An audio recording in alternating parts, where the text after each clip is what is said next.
Hi guys, তো welcome to my Messi blog. Messi বলতে পারো, কারণ বায়োলজি প্র্যাকটিক্যাল করতে যে আমার টেবিলের অবস্থা খুবই খারাপ হয়ে গেছে। আমার সবগুলো প্র্যাকটিক্যাল করা শেষ, বাট বায়োলজি সেকেন্ড পেপার আমার করা হয়নি। এই বায়োলজি করার আগে কিছুটা অসুস্থ ছিলাম, হালকা একটু ঠান্ডা লাগছিল, আর কিছুই না। তো তোমরা তো আগে থেকে জানো যে সায়েন্সের এক্সাম অনেক আগেই শেষ, তার মাঝখানে বন্ধ ছিল কয়েকদিন, কিন্তু ওই কয়েকদিন আমার কোনো প্র্যাকটিক্যাল ধরি নাই বা করতে পারি নাই বা করিনি, লেজি পারসন ধরতে গেলে, এর জন্যই করা হয় নাই। তারপর আর কি মনে পড়লো, হ্যাঁ এক্সাম প্র্যাকটিক্যাল একটা বাকি আছে, এটা আবার সাইনও করতে হবে, কিভাবে কি যাই করি।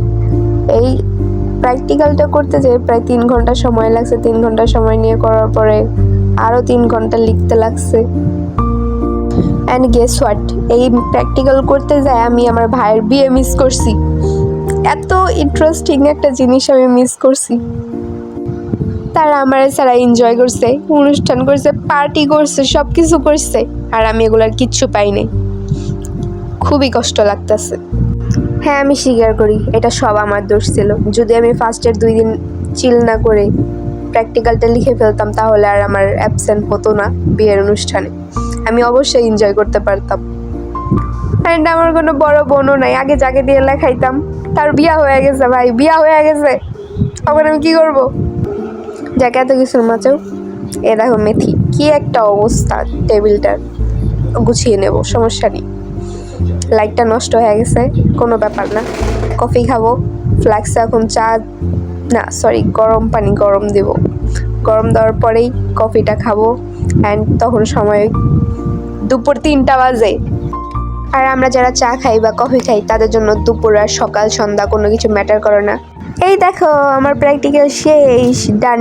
এখন শুধু এটা নাম লিখতে হবে, তারিখ লিখতে হবে, সুন্দরভাবে গুছাতে হবে, আর কিছু না। এত কিছুর পরেও দুপুর 3টা বাজে, আমরা চা খাই, কফি খাই, মাথা ঠান্ডা রাখি, ভালো থাকি। We are chill person. আর যারা দেখতেছো তারাও চিল পারসন। তো কফি খাওয়ার পরে আমি আমার প্র্যাকটিক্যালগুলো গুছানো শুরু করছি, দেখতেছি কোনটার পর কোনটা। যেটা আমার মোবাইলে সেভ করা ছিল, কিন্তু আমি পরে ওইটাকে খাতার ভিতর লিখে একটার পর একটা নাম্বার সেট করতেছিলাম। অনেকগুলোর ভিতর তারিখ দেওয়া ছিল না, তারিখগুলো দিতেছিলাম। অনেক কথা হলো। বাট তোমাদের এক্সাম কেমন হলো?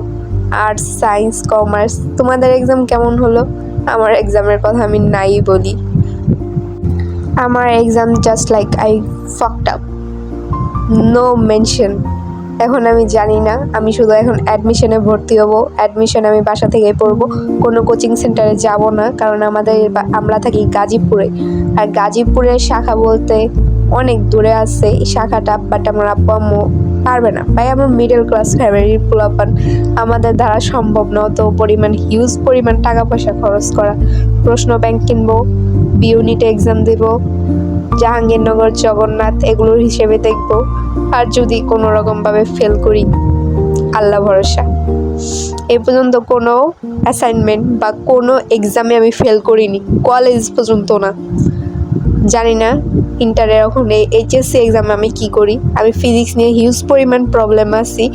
আমি অনেক পরিমাণে স্ট্রেস আউট থাকার চেষ্টা করছি, বাট হইতেছে না। আমি অনেক পরিমাণে স্ট্রেসড হয়ে যাই যখন আমি ফিজিক্স এক্সামের কথা ভাবি।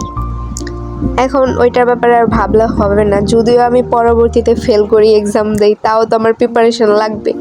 তখন আমি ভার্সিটি এক্সাম অনলাইন কোচিংয়ে ভর্তি হবো।